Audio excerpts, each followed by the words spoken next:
Whether you have a PS5 or you're still trying to get one, you're gonna want some must-have accessories for it. Oh, and I'm not gonna talk about the PS5 branded products like the HD camera or media remote, because that's obvious enough. Instead, let's take a look at some of the cooler stuff. Believe it or not, but the Arctis 7P headset is actually one of the best headsets made specifically for PlayStation, and a whole lot better than the Pulse 3D.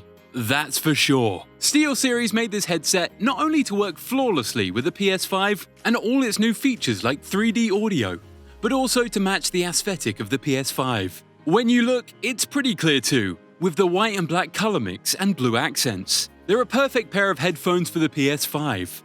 They sound great, look great, and are incredibly comfortable. The mic is also notably better than most PS5 headsets, which is helpful for communicating with your party members. KontrolFreek thumbsticks are probably something you'd overlook in most cases, but trust me when I say it makes a big difference in games. They are primarily targeted towards FPS games, but they work well with others too, because they add significantly more control than a standard length thumbstick. This means they're great for a lot of control-oriented games, like racing games and third-person shooters. In FPS games, in particular, it will make your aim go from awful to incredible, because it gives you so much more control over how quickly or slowly your character moves. They also do a lot for the longevity of your controller, because they stop the thumbsticks from wearing away like they usually do after years of usage. Not only that, but they're just much more grippy and more comfortable than a standard thumbstick, so you won't find your thumb slipping constantly in those tense in-game situations. For most people, a charging station isn't something they would usually get, since a USB cable does the job just fine. But for those that appreciate a good gamer setup, then this charging station will certainly make things look a lot neater. It's also just convenient to use because you don't have to fumble around to find a wire, and it supports 2 controllers, so you can always have a fully charged controller ready when need be. There are, of course, a lot of off-brand models of this charging station which work all the same and cost less, so it really doesn't matter which one you pick. But the official Sony one is going to look much more fitting next to your PS5, thanks to the congruent black and white aesthetic. That's why I would recommend this one in particular. The PS5 has about 700 GB of free space left on its SSD after the system user interface takes up about 100 of it. And with games getting bigger and more demanding, that just simply isn't enough.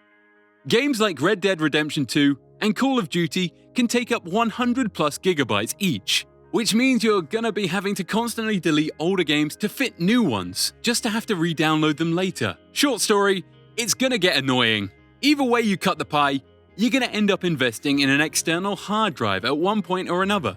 So why not get it now? You're gonna want at least 2 TB if you plan on having a good amount of games on there, which is why the SeaGate 2 TB one is a good choice. Just make sure you don't lose it, or that's goodbye to all your game progress. Don't say I didn't warn you. The Dualsense controller is a marvel in technological advancements from Sony. It's a really great controller, but a more pro gamer and PlayStation compatible option would be Razer's Raju Ultimate.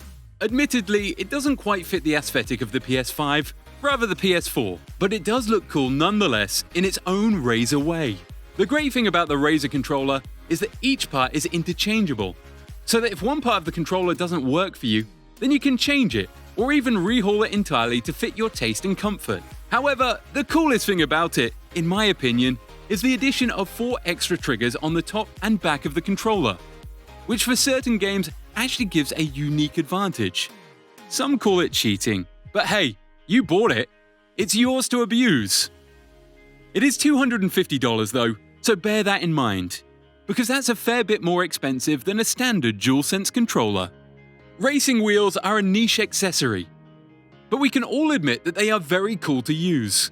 And if you're into racing games, then this wheel is one of the best for PS5, and for Gran Turismo 7 it'll work flawlessly.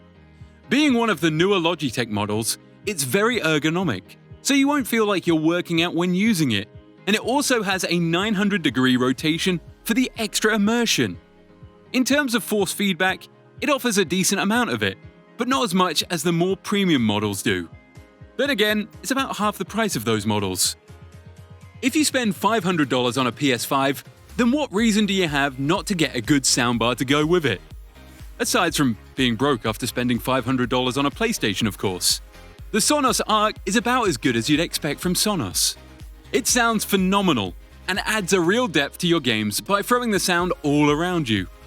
Immersion will never feel so immersive with this.